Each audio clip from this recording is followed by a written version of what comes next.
সময় সংবাদে খবর প্রচারের পর আরো বেপরোয়া হয়ে উঠেছেন ক্যান্টনমেন্ট থানার ওসি আব্দুল আলিম। চাঁদাবাজদের বিরুদ্ধে অভিযোগ করতে গেলে মামলা না নিয়ে থানায় আটকে রেখে উল্টো নিজেই চাঁদা নেন ভুক্তভোগীদের কাছ থেকে। এমন অভিযোগের ভিত্তিতে সংবাদ প্রচার হলে এবার ওসি আলিমের হুমকিতে ঢাকা ছাড়তে বাধ্য হয়েছেন ভুক্তভোগীরা। দফায় দফায় চেষ্টা করে ওসিকে পাওয়া যায়নি। তবে ডিএমপির ঊর্ধ্বতন কর্মকর্তারা জানান, অভিযোগের সত্যতা পেলে ব্যবস্থা নেবেন তারা। ওসি আলিমের অনিয়ম আর স্বেচ্ছাচারিতা নিয়ে আমার করা ধারাবাহিক রিপোর্টের দ্বিতীয় পর্ব আজ। ক্যামেরায় ছিলেন শাহজাহান খান।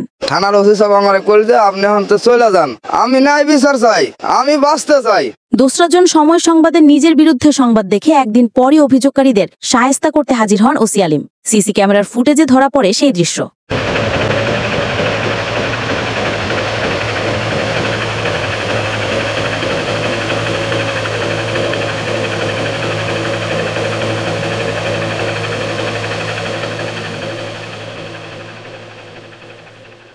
শুধু 4 জনই নয়, মোট 3 দফা নির্মাণাধীন ওসব ভবনে গিয়ে সবাইকে শাসিয়ে আসেন ক্যান্টনমেন্ট থানার ওসি আলিম। সেই ঘটনার পর থেকে ওসি আলিমের বিরুদ্ধে যারা অভিযোগ করেছিলেন তারা এলাকা ছাড়া।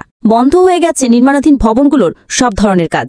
ওসি নিজে আইসা ওই সিকিউরিটি ইনচার্জরে কি করছে, গলায় এইভাবে দুইরা চাপ দিছে, মানে কিটি মেরা ধরছে, কিটি মেরা দুইরা ধাক্কা দিয়ে ফেলাই দেয়া, 2-3টা থাপ্পড় মারছে। এর আগে চাঁদা না পাওয়ায় তারও মেয়ে পুলিশের উপস্থিতিতেই একদল যুবক হানা দেয় একটি নির্মাণাধীন ভবনে। পুরো ঘটনাটি ঘটে ক্যান্টনমেন্ট থানার পুলিশ সদস্যদের সামনে। ভুক্তভোগীরা চাঁদা দিতে অস্বীকৃতি জানিয়ে থানায় মামলা করতে গেলে মারধরের পর উল্টো 50,000 টাকা চাঁদা নেওয়ার অভিযোগ আসে ওসি আলিমের বিরুদ্ধে। ক্যান্টনমেন্ট থানায় মামলা রুজু করতে যাই, ওসি সাহেব আমাকে অনেকে থাপ্পড় মাইরা লকআপে পুরা দেয়।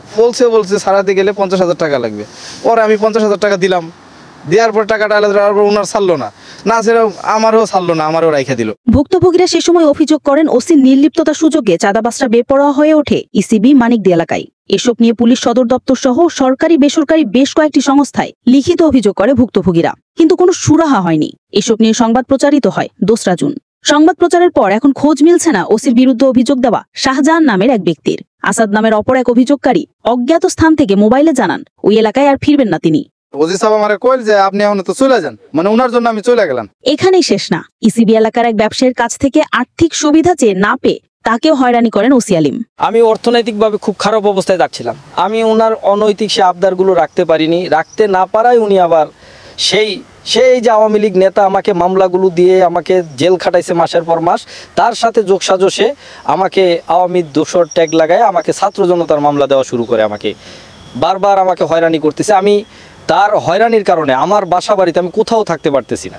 আমি দীর্ঘদিন নির্যাতনের শিকার। এসব বিষয় জানতে কয়েকদিন দফায় দফায় যোগাযোগের চেষ্টা করা হলেও সাড়া মেলেনি ওসি আলিমের। মোবাইলে মেসেজ ও কল করা হলেও তিনি কোনো উত্তর দেননি।